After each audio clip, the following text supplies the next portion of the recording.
Yeah, thank you. Good to be here and good to see a full saal here and so many great friends. Thank you for coming.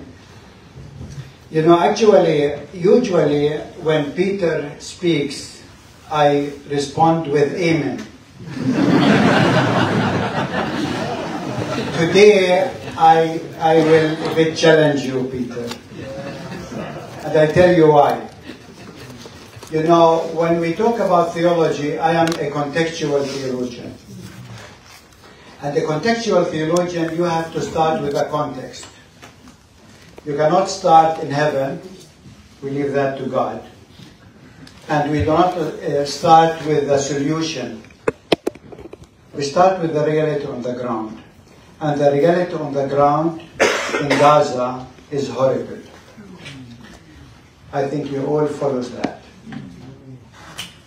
You know, 60% of the schools in Gaza were destroyed by Israel.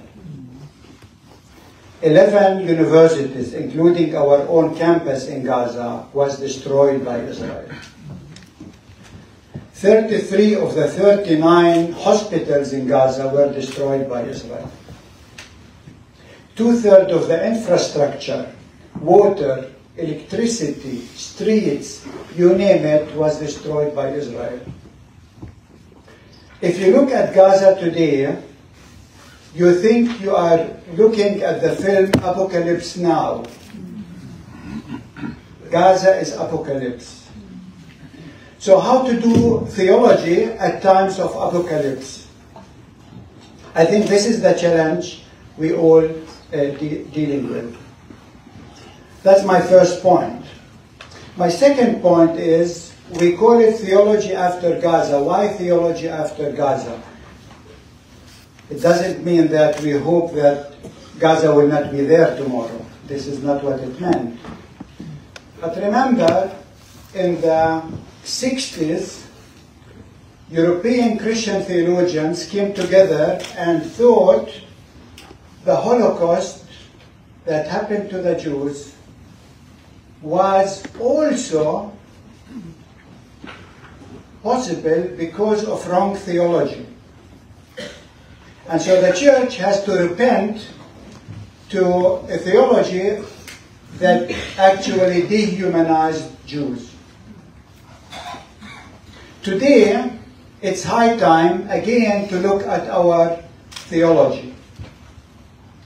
Our theology has done so much terrible things to the Palestinians. You know, it's interesting when the UN came together to talk about how to prevent genocide, they wanted to prevent genocide because of the Holocaust. And now it's exactly the Israeli who are doing a genocide to the Palestinians. So we need to rethink the way we do theology. The third point I would like to make is this. You know, I'm a liberation theologian, and you know, in liberation theology, Frank knows that, we were always talking about the Exodus. You know the story of the Exodus? God actually liberating the people from bondage.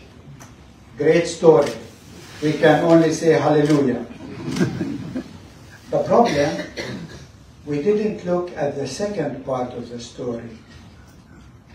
The people, the liberated people, entering into Canaan and doing what? Genocide to the indigenous people. This is exactly what is happening today. It's the liberated people from Europe, from the Holocaust, doing genocide to the indigenous people of Palestine. We need to rethink the way we have been doing theology. And you know, the thing is, Israeli politicians, Jewish rabbis, are quoting the book of Joshua that talks about genocide. They are not shy about quoting it. On October 27, 2023, in a press conference with so many cameras, Netanyahu stood saying that the Israeli soldiers are entering Gaza, and he quoted 1 Samuel 13, verse 5, where it says, he said, our Bible tells us not to forget what Amalek did to you. And he was referring to this verse in 1 Samuel 15, where it says, God is saying, now go, smite Amalek, kill man and woman, child and suckling, sheep and ox, don't leave anything. It's in the Bible. So, what kind of theology is this?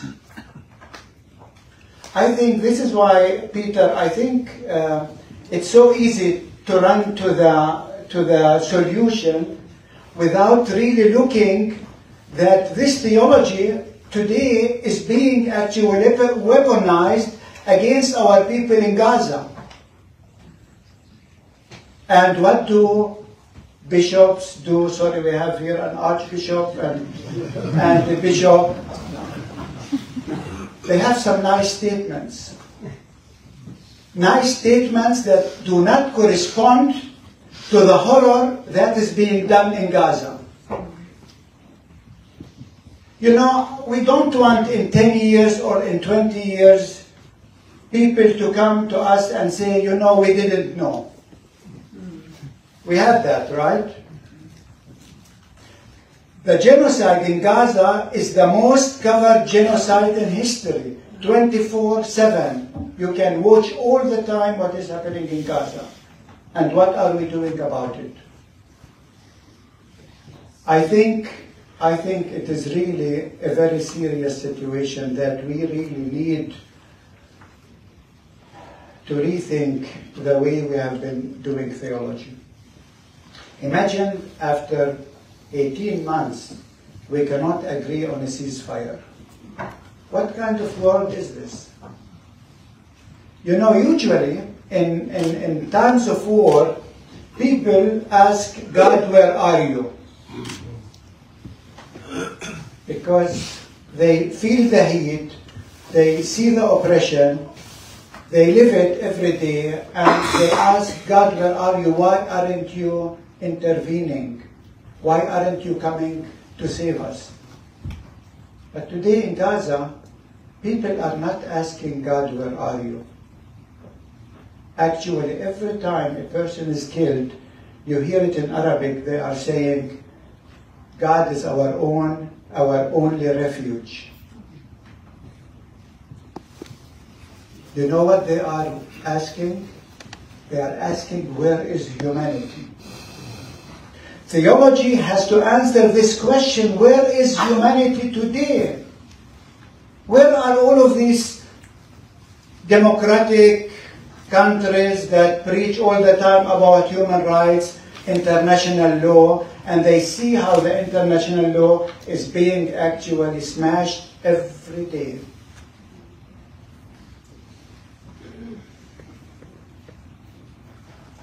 Our people in Gaza are not asking God, where are you? But where is the Arab world? Where is the Islamic world? Where is the church? Where are the human rights organizations? Where are all of these governments that were pouring billions of dollars to teach us human rights, and when our human rights are violated, they are silent. This silence is deafening. And I think theology has to answer this question, where is humanity? I think Gaza is asking us, challenging us with all of these questions. I'm not sure we have the answer, and I don't want to run into the solution yet, because I think we have a job to do, we have a homework to do, we have a repentance to do, because we have been dehumanizing Palestinians in theology, in the media, in politics, that allows this genocide to take place and for Israel to have impunity. Without ending this impunity, without making Israel accountable, without restoring the faith that human rights are universal. They are not only for people with blonde hair and blue eyes, but also for people like us. That's the challenge that we have. Thank you.